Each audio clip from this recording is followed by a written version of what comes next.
ከማለት የተነሳ በጣም የሚያስጠላ ዲፕሬሽን ውስጥ እየገቡ ራሳቸውን እስከ ማጥፋት ድረስ እየሞከሩ አንገታቸው ላይ ምልክት ኖሮ የሚመጣ አሁን በዚህ ሰዓት በእርግጠኝነት እኔ ይሄን እያወራው አንድ ወጣት ይመጣል። ያ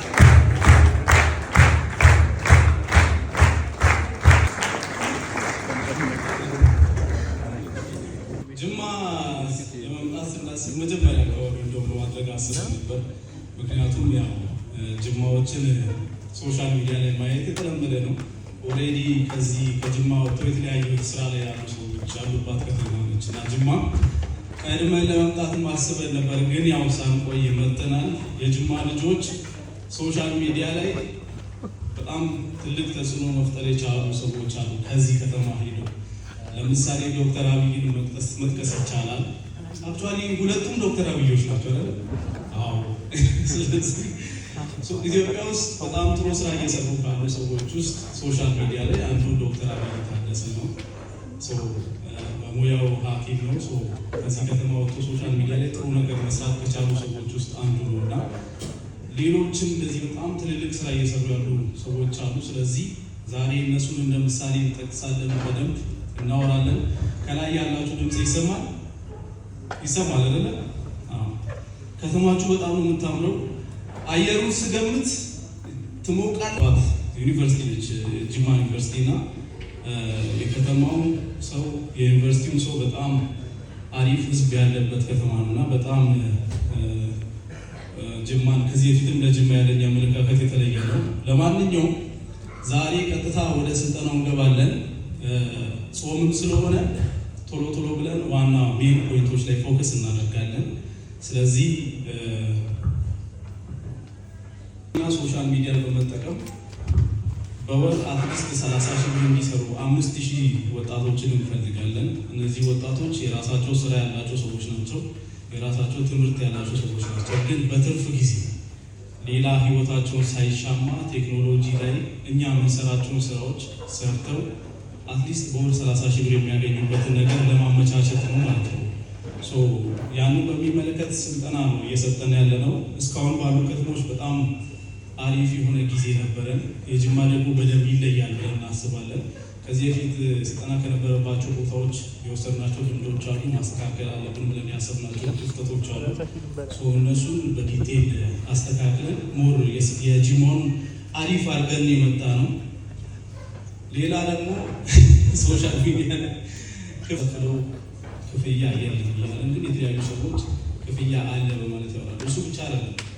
እዚህ ጋር ካላችሁ ሰዎች ውስጥ አንዳችሁ የእኛን ድርጅት ፕሮሞት አድርገን አይደለም የምንሄደው። ምንም እኛ ጋር ተመዝገቡ የሚል ፕሮሞሽን የለም፣ ምን የለም። ጀስት ስልጠናና ስልጠና ብቻ ነው። ሪዛልቱ 5000 ወጣቶች 30 ሺህ ብር በወር እንዲሰሩ ማለት ነው። የተመዘገባችሁ ልጆች በኋላ ላይ ፎሎ አፕ እናደርጋለን። ስልጠና ከሰጠናችሁ በኋላ ዌብሳይቱ ላይ ስማችሁ ስላለ ስልክ ቁጥራችሁ ስላለ ያኔ የተማራችሁትን ነገር የታደረሳችሁ እያለን እንጠይቃችኋለን ማለት ነው። ስለዚህ በዛ መንገድ ከጅማ ብዙ ወጣቶችን እንጠብቃለን። ብሩ ብቻ ሳይሆን ጥሩ ኢንፍሉዌንስም እንዲኖራቸው እንፈልጋለን የጅማ ልጆች። ስለዚህ አንዴ ስልጠናውን ሰጥተን ከዛ በኋላ ቻውቻው መባባል ሳይሆን ዌብሳይቱ ላይ የእናንተ ኢንፎርሜሽን ስላለ ቼክ እናደርጋለን። በተማራችሁት በስልጠናው መሰረት እየተንቀሳቀሳችሁ ነው ወይስ አይደለም የሚለው። ስለዚህ ታርጌታችን ተሳክቷል ብለን ልናወራ የምንችለው አትሊስት 5000 ወጣቶች ፕሩፍ መደረግ የሚችል ይሄ ነው በቃ ሊጨበጥ የሚችል ኢንካም ማግኘት ሲችሉ ያንን በእርግጠኝነት እናሳካዋለን። ስለዚህ ከእናንተ እኔ የምፈልገው ትብብር ምንድን ነው? ዝም ብሎ መሰልጠንና መሄድ ሳይሆን እዛ ሄዳችሁ የተማራችሁትን የሰለጠናችሁትን ነገር ተግባራዊ አድርጋችሁ በኋላ ላይ እንድንገናኝ እፈልጋለሁ። ያኔ ነው እኔ ደስተኛ ነው።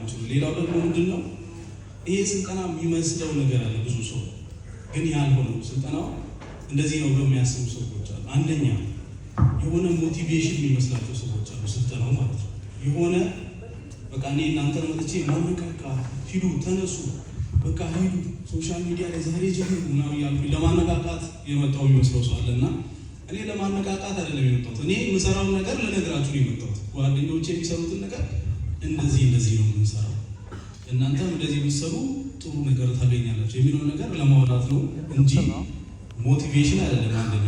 ሁለተኛ ደግሞ ብዙ ሰው የሚመስለው ምንድነው ስልጠናው የሆነ አንድ ቲክቶከር የሚታጀብበት ይሄ ወገባ ያለበት የሚመስለው ሰው እንደዛ አስበን ምን መጣ የሚመስለው ሰው አለና እዚህ ጋር እኔ ቆሜ እናንተ እዛ ቁጭ አላችሁ እንጂ እውነቱን ለመናገር ከእናንተ ምንም የሚለይበት ምክንያት የለም። እኔን ሰው እያጀበ የሚከተልበት ምንም ምክንያት የለም እና እንደዛ እንድትሆኑም አልፈልግም።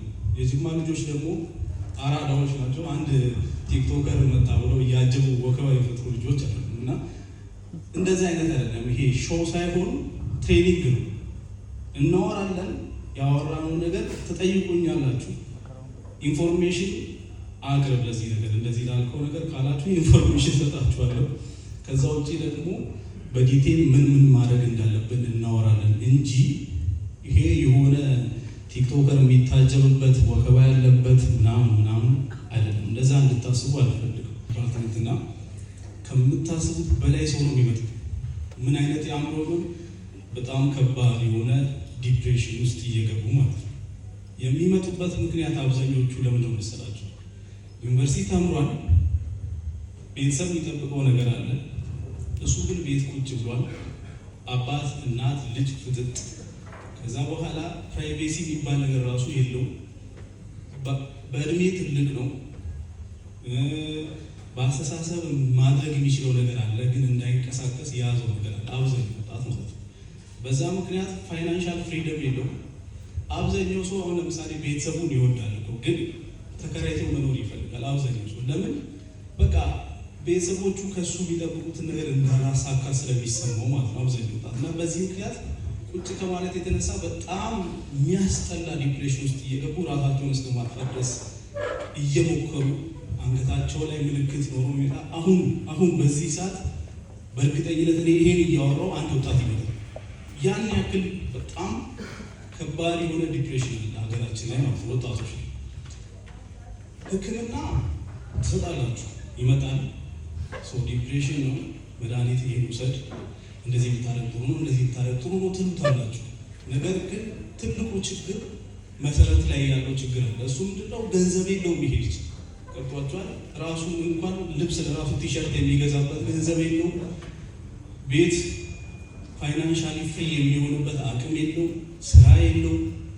ህይወቱን ከዚህ በኋላ ወዴት ማድረግ እንዳለበት ግራ ይገባኝ። እጄ ሰበር ብዬ ለራሴ ነው ቃል የገባሁት ማለት ነው። ምክንያቱም እንግዲህ የሜዲሲን ተማሪ የሆናችሁ ሌላ ነገር ስትሰሩ ምን ያክል ቻሌንጅ እንደሆነ ያን ሁሉ መከራ አሳልፌ እንደዚህ ቢሆን ከሆነ ከዚህ በኋላ እጄ ሰበር ብዬ ለራሴ ቃል ገብቼ ነበር።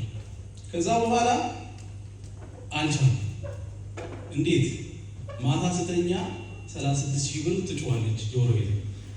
አላወጣሁም እንጂ አይቻታለሁ። ወጥቷቸዋል። ለብሬ ቁጭ ስል ይረብሸኛል። አንዴ ጠይቀዋለሁ። አጠገቤ ያለው ስፔሻላይዝ እያደረገ ያለ ተማሪ እየተማረ ነው። ደሞዛችሁ ስንት ነው ግን ስለው እኛ ጋር ተምሮ ተመርቆ ማለት ነው ሌላ ስፔሻላይዝ ማድረግ እየተማረ ያለ ስንት ነው? ቆይ ተናሶና 12,000 ብር ይደርሰኛል። እንደ 3 እጥፍ ነው እያልኩ በቃ አላስቀምጥ ረብሽ ገብቶች 8 ዓመት ተምሬ 12,000 ነው። አሁን እዚህ ቁጭ ብዬ 36,000 ብር ሰርቼ ነበር የሚለው ነገር በጣም ያንገበግበኛል። ከዛ ድጋሚ ጀመርኩኝ። ግን ሁለተኛው ቻናል ያን ያክል ጊዜ አልወሰደብኝም። ምክንያቱም ያኔ ስሰራ ሳላቅ ስለሆነ የምሰራው በጣም ብዙ ጥፋቶችን አጠፋ ነበር መሀል ላይ ማለት ነው። ሁለተኛው ላይ ግን ልምድ ስለወሰድኩኝ ቶሎ ገንዘብ መስራት ጀመረ። መጀመሪያ ላይ መሀል ላይ ምናምን የሆኑ ማስታወቂያዎች ይገባሉ። አሁን ቪፒኤን ከፍታችሁ የሆነ ማስታወቂያ ስኪፕ ምናምን ቁራቸው ነገሮች አለ። እነሱ ቪዲዮአችሁ ላይ ስለገባ ነው ገንዘብ ይሰጣል። አንድ ማስታወቂያ ማሰራት የፈለገ ድርጅት አለ። ለምሳሌ ቶፕ ይባላል። ይሄዋ እኔ የቶፕ አምራች ነኝ ብለን እናስብና ምን አደርጋለሁ? ከዩቲዩብ ጋር ዲል አደርጋለሁ። ከዩቲዩበሩ ጋር ሳይሆን ከዩቲዩብ ጋር ምን ብዬ ነው ዲል ማለት ነው? ሰዎች ቪዲዮ ሲለቁ እቺና ቶፕ እንትለውሃ የተሽከረከረች ቪዲዮአቸው መካከል ትግባ። ከዛ እኔ ይሄን ያክል ከፍላለሁ ብዬ ከዩቲዩብ ጋር እስማማለሁ ማለት ነው። ስንት ከፍለኛል ይላል ዩቲዩብ። በ1000 ቪው 1000 ጊዜ በታየ ቁጥር $10 ከፍላለሁ ብዬ የ100 ሚሊዮን ይሆናል ያግቢ ሰጥቶት። ከዛ ምን ያደርጋል ዩቲዩብ? እኔ ማስታወቂያ የሚያሰራው ልጅ ቶፕ ውሃ ከከፈለው ብር ላይ ዩቲዩበሮች ቪዲዮ ፖስት ሲያደርጉ ቺቶፕ ውሃ ቪዲዮአቸው መካከል ያስገባና ከዚህኛው ድርጅት የተቀበለውን ገንዘብ ከዩቲዩበሩ ጋር ሼር ያደርጋል ማለት ነው። ድምጻቸው ይሰማኛል ምን እንዳሉ ራሱ አላውቅም። በቃ የሆነ ነገር እየሰራው ከሆነ እዛ ነገር ላይ ፎከስ አድርጋለሁ። እሱ ሲጨርስ ወደዚህኛው ጉዳይ ይገባል፣ ይሄ ሲጨርስ ወደዛኛው ጉዳይ ይገባል። አሁን ትምህርት ላይ ካላችሁ ለምሳሌ ምሳ ሰዓት ብቻ ነው ያላችሁ ለእናንተ ከ6 ሰዓት እስከ 8 ሰዓት ሶ ትምህርታችሁ ስትማሩ እስከ 6 ሰዓት ስለ ቪዲዮ እያሰባችሁ አትዋሉ። ምን ማለት ነው? ትምህርታችሁ ላይ ጎበዝ ናችሁ ማለት ነው።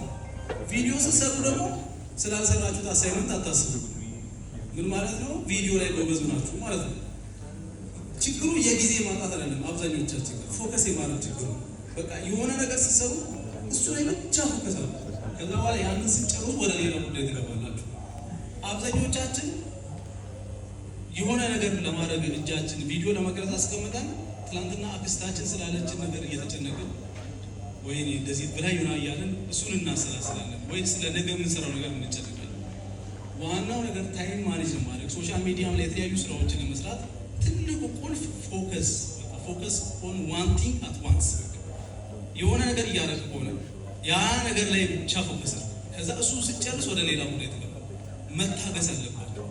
ቪዲዮ ስትሰራ ቪዲዮ ልትጀምር ስትል የሆነ ጓደኛ ሰድቦ ከሆነ እርሰው ቻል አድርግና ቪዲዮን ጨርሰ ከዛ አፍንጫውን ትላለህ። ከዛ በኋላ መጀመሪያ የሆነ ነገር ስትሰሩ የሆነ ነገር ራሱ ላይ ብቻ ፎከስ ማድረግ ብቻ ከሆነ ትንሽ ሰዓት ይበቃችኋል። አሁን ስራ ካለባችሁ የመንግስት ስራ ካለባችሁ 11 ሰዓት መታችሁ ቪዲዮ መስራት ካሰባችሁ 11 ሰዓት የስራችሁን ጉዳይ እርግፍ አድርጉና ሙሉ በሙሉ ወደዚህኛው ጉዳይ ፎከስ አድርጉ። ችግሩ ምንድነው?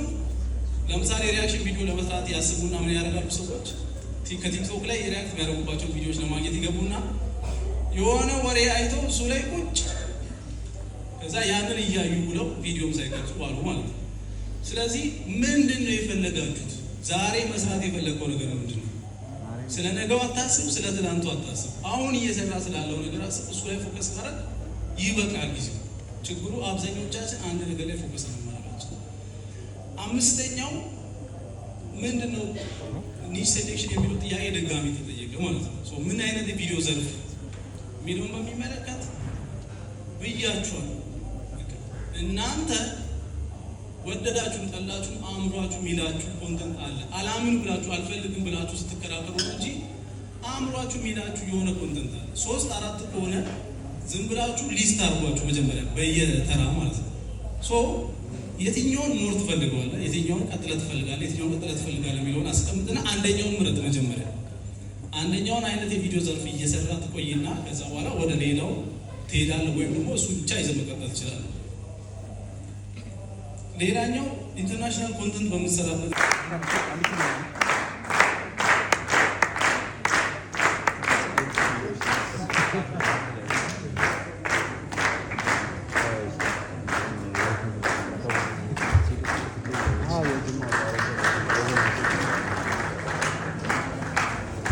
እሺ ሞራል ያንሰዋል። ሞራል እየሰጣችሁ